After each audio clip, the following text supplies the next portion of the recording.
үзэгчдээ та бүхэнд өнөөдөр юу үзүүлэх вэ гэхээр хорвоогийн сонин хачин булангаа хүргэнэ. За энэ булангаараа юу үзүүлэх вэ гэхээр би PS ухж байгаад энэ Окотко гэдэг хүний нийтлэлийг харлаа. Тэгээд энэ чинь бүр 20 оны нийтлэл юм байна шүү дээ. За ингээд энд юу гэхээр Монголд олж исэн тийм нэг сонин хачирхалтай эргүүд юм байна. За ингээд булаг бузарлаа төлөөнд тайруулжээ. Аршаан булгаас сүсгэлэн дээдэлдэг монголчууд урсгал ус руу ус цагаан эдээ улаан мах оруулахыг цээрэлдэг. Харин энэ хуулийг зөрчөөс чухам ямархан хортой үр дагавар учирч болохыг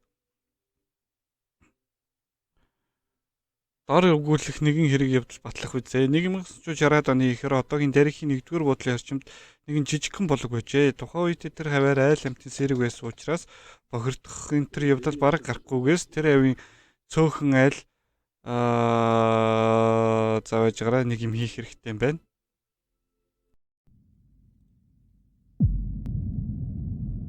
Жохон шиг автоспер бүрдэж гин үү.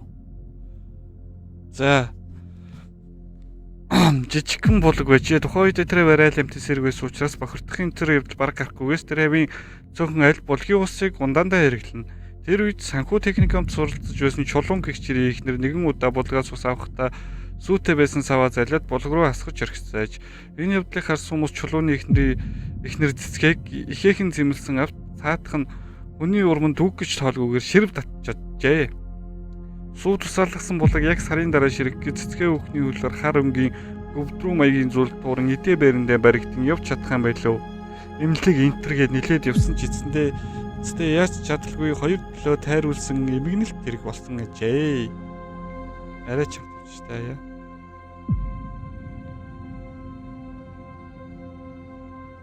За хээлтэй согоо намнаад гисгэл хүртв. 1990-ад оны ихээр төсвийн нэгэн анги салбарынхан 5 толгой тэрийн сургуульд гарчгаад согооны суул биеийн сан гэсэн монхогдуу ойлголт ихээхэн тархаад байсан учраас им гихч өшөөж их нэртэй өөх мэрэгэн санаад иржээ. Тэгээд AKM SVD-гээр цэцэглэн газ 660 зовда 5 зэрэг ихнэрийнх нь хамт суулган давхижээ. Ойн чөлөөд нэг согоо таарлцсан бөгөөд 80 м-с мэрэгэн буудагч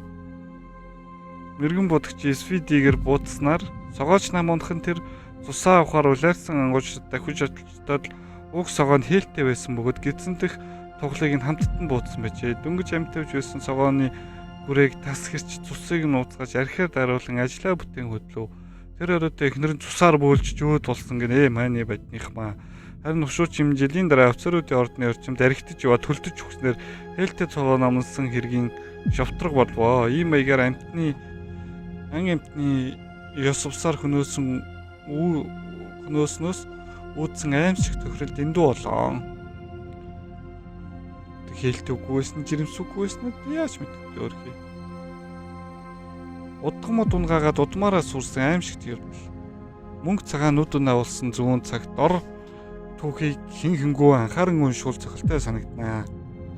1978 оны толгойтын зүүн салаагийн тусланд нутгалж байсан дорж дэрэмгэгч залуухан нэр бүтэн 3 оны зүсэрсэн усан борооноор гал алтхын эрхэнд уран амьд олж ирэхээр өрөөс өх аваад мод руу оржээ. Ойн чөлөөнд бяцхан булгийн ихэнд байсан өгөршөж өмхөрсөн уран амьд нүдэнд туссан учраас шулуухан очоод тайрч эхлэв.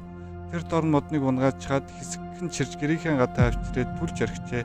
Маргааш өглөө зөвлөлтийн барилгын сод 3-т ажиллаж байсан ганц ах нь осолд орж өнгөрсөн тухай мэдээрлээ. Сарын дараа ганц хүн гэрийнхэн гадна байсан хөрөө рамыг ажилуулад гараа тас тайруулжээ. Эмгэнэлт явдлууд шилширэн даран хүлээж буйг золгүй ир огтхонч гадарлсангүй. Жилийн дараа эхнэрээс нь хүүтэрсэн авч дөрвөн мөчхөө мухар нэг юм байв. Дэндүү ойр ойрхон тохиосон эмгэнэлт явдлаас том цохилт амьсан дор зурм зовлонгоо мартахын тулд өдөр бүр гудрадаг болсон гинэ чааваас. Хөрхий. Харин тэднийхтэй ойр ойрхон байдаг санхч юу гэж өвгөнлөм чи удган мод дунгаж лус савдаг хэлэгнүүлсэн байна. Өвөө наргалж өгье гэж үнэн сэтгэлээсээ хэлсэн авч мунхаг нэгэнбэр байсан учраас өгөнд нь орхон буул харин зөнөг өвгөн чи хүний зовлонгоор тогтож мөнгө төгрөг авах гэлээ. Гэх зэргээр агсамнаж дарамжилсан учраас өвгөн оврогч тэгсгийгээд орхижээ. Удаачгүй дорж дэрмийг архитаж явах оронд ихнэр хүүхэд нь байшинтайгаа шатцсан үржээ. Өө гашуудаа авцсан дорж дэрм бүрц цагаандаа гарч архины цагаан солиод туссан хөрөөсөө учраас хөрөөдөх архины хөдөлмөрийн имчилгээнд албагдангаар илгэээгдэв. Ердөө очиод дуудлагүй золгүй нүгэл тэр доош тэр модон даруулж өгснээр энэ айлын гал голомт suurсныг өнөөдөр зарим хүмүүс мартаагүй байна. Өнөө цагт ой өвчтөөгөө дайн зарласан босромоогүй нүүрлээд байгаа учраас ил аимшигтуудыг багч гисэн сургамжуулах үүднээс бичгэлсэн нь нэ. Тэгэл мод тарьж байгаа л дараа нь модондоо тариулал чад. Мааны үднийх юм. Ямар урт юм бэ? Лусын эзнийг бузарлсан этгээд голомтоороо сүр. Энд ч дандаа голомтоороо сүрсэн юм байна шүү дээ. Юнгрин гавалтай аймгийн шарах сумын нутагт төрж өссөн тэднийх шаргийн говьд байдаг царын ганц баян бүр тулах газар буюу одоогийн Эвийн буудлын их тээвэрчдийн буурчин газраас 80 км-ийн зайтай нутгалдаг байжээ. Тэнд нь нэлгсэн шанд нэгт жижигхэн булаг байгаад 1950-ад өнөөхөр бузарсны улмаас ширгэж алгуулсан учраас айл амтан нутгалах нь буйл алдуул зуугуул тэмээч малч харагдгаа болжээ. 1940 оны хавар адаг сарын үеэр 16 настай Юнгрин хүү хідэн ботог тормоо услахаар нэлгсэн шанд дээр очижээ. Нэлээд дараа болчихсон байсан юм баг. Малаа услаа дуусгүй шүү дээ. Гэгийн цагаа тасрах бүрий болж гинэтхэн хүүхд засхийд л ойлгох шиг болгоод эргээд арч нүцгэн хөхөд булгийн ихэнд өөлчихсөн сууж байхан дэрэ. Нас баг цус шингэн байсан болооч тэр гинэн зан гаргаад гайхсын төгсөд очиж булг руу мөлхөд орчихжээ. Гайхаж урсангүй булг сайндаа л морины тураад дөнгөж далд орж гайхаж урсангүй булг сайндаа л морины тураад дөнгөж далд орохоос устай байв. Тэгээд зүн сонгороо чөтгөр гисэн айц давтаад хэдэн тормоо булаг дээр хаяцгаад солжир хүрэн атныхаа харгүй хэр гэртээ очиод ухаан алдаад очижээ. Тун удалгүй ухаарж би сэтгэлэн тайвширснаар үдсэн харсна эцэг ихтэй өчгөд хар багтаа дэрвийн хүрэн шавлын сууж байгаад хар болсон эцэг ширнэн миний хүү битээ тэр чин бугж өтгөр биш лусын эзний хөвгт байгаа юм. Тэгээд нэлгсэн шанд гэж нэрлсэн юм гинлээ. Чи буянтаал юм лусын эзний хүү үдсэн харсан биело мэдхгүй юмдаг гिचлээ тайвшруулж ном уншиж арцаар ариулж өгчээ. Тэгээд маргааш нь харийн бүрий болохоос өмнөхөн булаг дээр очиж лусын эзэн хүү гарагдан дахихаар болжээ. Энэ газрын лусын эзэн нэлэх хүүхд учраас амттай шимттэй зүудлээр дайлна гээд Юнгрийн дүүнараас ч харамлан хатганд боосон нуучихсан байсан зангидсан гарын чинээ домбон ятангоо баахан ааруул хурууд хөөрүүлсэн сүйтэй амт булгийн дэргэд аваачин тавиад ном уншиж хиншүү гаргаад явжээ. Юнгрэн маргааш өглөө нь хүүхэд зангаараа сониучрхан булаг дээр явж очтол өмнөх оройных нь орхисон идэ будаа ор сураг алга болсон байжээ. Түүнээс хойш орой бүр идэ будаа аваачиж орхичоод буцагтаа эргэж харахад мөнөөх нөцгөө хүүхэд хотод энийг туу сонсогдуулжээ. Эргээд очиход алга болчихсон байдаг бав. Энэ цагаас эхлэн амжиргааны цөөхд малтай байсан ширнэнгуй мал сураг өсөн үрцээр мянгат мянгалцсан болжгээ. Чавлсангийн гарын үсгтээ үнэмлэх бичиг 12 жил тойруулан сэлбэрлж мөнгөөр бөгжүүлсэн модон хувин зэрэгэ шагнуулжээ. Жилийн дөрвөн улирлын дурш нэлгсэн шандыг тойрон ганц гэрээр зожигхан нутгалдаг ширнэнгуй лусын эзэн хөө хүн соолоор тасалсангүй. Юнрэн хүүч насанд хүрсэн учраас зэрэгтүүж 1945 оны чөлөөлөх дайнд орж Жанчхүүгийн даваанд байлцсны учир бид ялуу Цусан гавьяаны одонгоор ингрэм илээ. Энэ хооронд аав нөөд болсон байж зэрэгээс салгатад гэртээ очихд нэлгсэн шандны ширэгчсэн байжээ.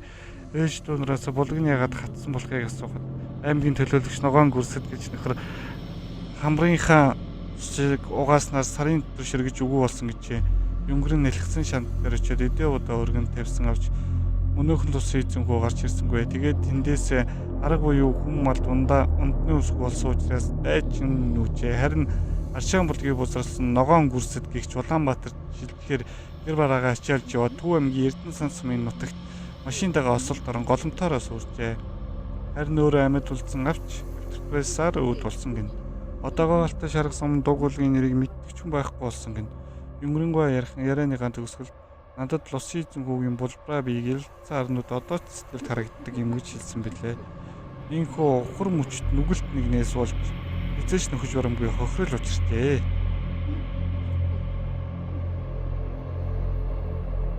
За яг та нарт дүргчлэлийг уншчих уу, үлдснийг уншчих уу, дараа болох уу? Та нар юу гэж бодож байна? За дараагийнх нь могоо хороогоо дудмаан бузарлсан гашуун давлин. Лусын амтан гэгддэг могооноос монголчуудыг хийхэн адигт эмдээч өвгөт хөгшөд маань нэрийг нь урт хайрхан хэмээн цээрлэж өглөө сүүнийхээ дээжийг өргөдөг үлээ. Харин талын шишинтэй манай Казак ирэхэд 8 настай болчроос 80 настай буурлыг хүртэл эрс өвтэй болгоны урт хайрхан тааралдвал 3 хэсэг тасч газарт булчихдаг заншилтай. Энэ явдлыг дүүрэж хөөргөн зан гаргасан Насанбат гэдгээр ихээхэн охирол амссан юм. 1986 онд хөдөө аж ахуйн дээд сургууль сурч байсан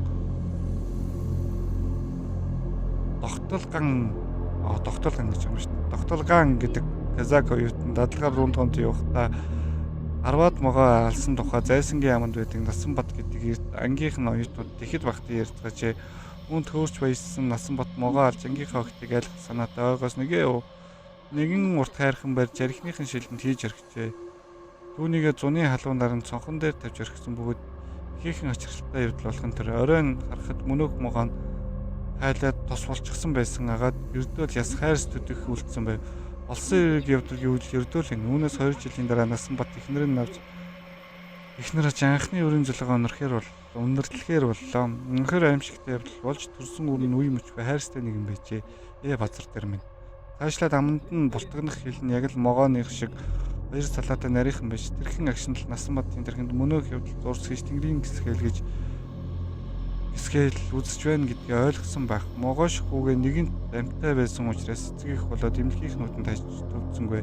Ирэх биш хүний их ингэсэндээ золгүй өсгөх хүлж эцэг нь сэтгэл санаагаа засах гэж оролцсоор үр дүнд хүрсэнгүй. Энэ маягаар могоо хүчээлэрч амьд байгаа нэгэн шнөөд болжээ.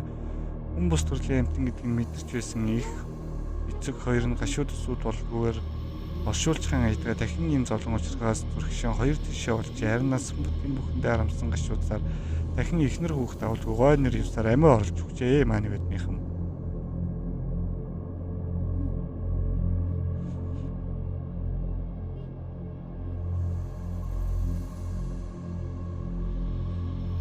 Тийштэй Казак хүмүүс лалын шиштэй, исламын шиштэй. Шүн дээр буруу хүндөр залруулах хийсэн байна. Йоо энэ ямар эвгүй мөгөө. За. Би өөрөө ажиллаа уншиж байгаа юмнаас үргэлжлэлийн та бүхэн дараагийн өдрүүдээс хүлээвч үзээрэй.